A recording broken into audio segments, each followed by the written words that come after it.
जोहार साथी। जयपाल सिंह का आज जन्म दिवस है और उनको लेके जो जमशेदपुर में सोनारी चौक पर जो हंगामा हुआ है और जिस तरह का व्यवहार और जितने हल्केपन से उनके बारे में बहिरागत बोल रहे थे, वो शर्मनाक है। लेकिन क्या कीजिएगा, जयपाल सिंह के बारे में हमेशा से एक भ्रम बना के रखा गया है।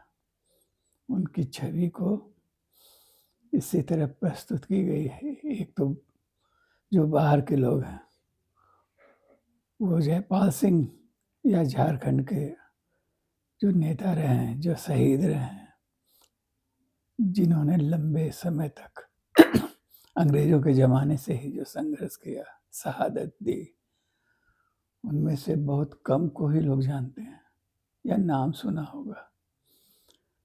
उनका क्या महत्व था या कम जानते हैं लोग।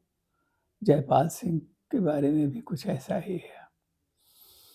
और इस भ्रम को बनाने में जो बौद्धिक समाज है झारखंड का, यह भी बहुत जिम्मेवार है। जयपाल सिंह जैसे शख्स के बारे में यदि आप कुछ लोग जो थोड़े बहुत प्रबुद्ध भी हैं, जानते भी हैं, तो उनको 2-4 पंक्तियों में निपटा देंगे कि वो हॉकी के बहुत बड़े प्लेयर थे और झारखंड पार्टी के नेता थे। और एक लाइन और भी बहुत प्रवाद जो है उनके बारे में कहा जाता है कि वो झारखंड अलग राज्य के आंदोलन को अपनी विलासिता के लिए बेच दिए। ये कहने वाले ऐसे लोग हैं जिन्हें भाजपा ने पद्मश्री से नवाजा है। नाम नहीं लेंगे भी आपका, उनकी किताब में ये सब बातें दर्ज हैं। किस तरह जयपाल सिंह के बारे में उन्होंने लिखा है। लेकिन सवाल केवल उनका नहीं है, आदिवासी समाज के बारे में ही है। मुख्य धारा के समाज के लोग एक खास छवि बना कर रखते हैं। वो भोला है, मासूम है, मेहनती है, नाचता गाता है और शराब के नशे में टोन रहता है। लेकिन यह क्रूर सोच है। आप उसे मुख्य धारा के इतिहासकारों की एक गहरी साजिश भी कर सकते हैं। वरना एक ऐसा शख्स जो हॉकी के महानतम खिलाड़ियों में से एक है, एक छोटे से आदिवासी गांव से निकलकर जो ऑक्सफोर्ड से अर्थशास्त्र का गोल्ड मेडलिस्ट बनता है, जो कांग्रेस की लोकप्रियता को चुनौती देता है, 1952-57 के विधानसभा चुनाव में 34 सीटें तक जीतता है और कांग्रेस का इस क्षेत्र से सफाया कर देता है, जो संविधान सभा के सदस्य के रूप में भी अपने समानांतर अंबेडकर से कहीं कमतर नहीं है, कम प्रखर नहीं है। उसके बारे में ये कहना कि हम कौन जयपाल सिंह, यह त्रासद है। खैर, लेकिन आज हम एक छोटे से प्रसंग पर, छोटे से उनके जीवन से जुड़े एक खास तरह का जो जिसको लोग भूल कहते हैं कि उनकी राजनीतिक भूल, वो कांग्रेस के सामने या नेहरू के आभा मंडल के सामने समर्पण कर देना और कांग्रेस में पार्टी का विलय कर देना। इसकी व्याख्या बहुत कम हुई है, बहुत कम लोगों ने। हमने इसके बारे में विस्तार से 2-3 वर्ष पहले या और भी पहले जमशेदपुर गए थे जब, वहाँ झारखंड बुद्धिजीवियों से कुछ बात हुई थी जो उस पार्टी से जुड़े रहे थे, जयपाल सिंह की पार्टी से।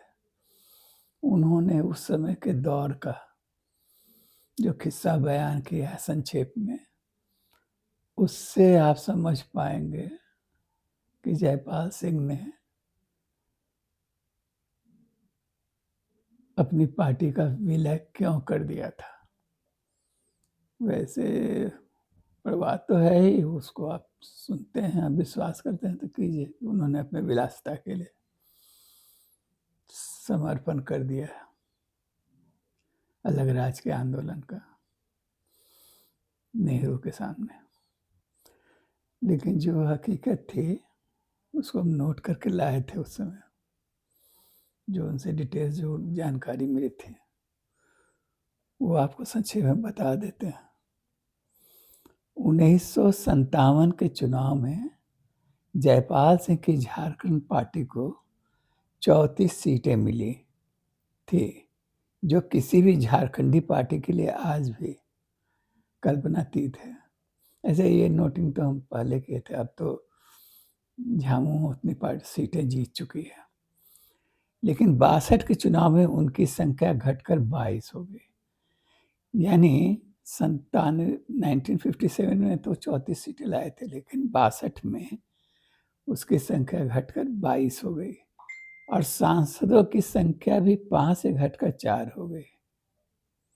और इन 22 में से 12 विधायकों को कांग्रेस ने खरीद लिया।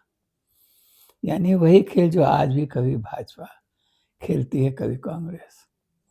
और गहरी निराशा के इन्हीं क्षणों में उन्होंने नेहरू के वादों पर भरोसा कर कांग्रेस के साथ अपनी पार्टी का विलय कर दिया। हालांकि नेहरू के जीवन काल में ही उन वादों को सिरे से नकारा जाने लगा। एक बात हम यहाँ कहेंगे कि यदि देश का प्रधानमंत्री कोई आश्वासन देता है, भरोसा देता है और उसका पालन नहीं होता है, तो इसके लिए जयपाल सिंह को कैसे हम लोग दोषी ठहरा सकते हैं। इसके लिए तो उस शासन, उस सत्ता के उस दौर को आपको बुरा वाला कहना पड़ चाहिए कि कैसे लोग थे, वादे से मुकर गया। खैर उस समय नहीं मिला, लेकिन झारखंड लड़के लोगों ने लिया। लेकिन वो क्या परिस्थिति था, क्या यह जयपाल सिंह की विलासिता थी? यह एक त्रासद कथा है झारखंड की। दरअसल झारखंड का इलाका मूलतः आदिवासियों का था, लेकिन धीरे धीरे उस आदिवासी समुदाय और उनके साथ सदियों से रहने वाले अन्य समुदायों में विभाजन शुरू हो गया। कुर्मी आदिवासियत से मुक्ति चाहते थे। दलित भी हिंदू वर्ण व्यवस्था के सबसे निचले पायदान पर रहने के बावजूद खुद को आदिवासियों से श्रेष्ठ समझने लगे।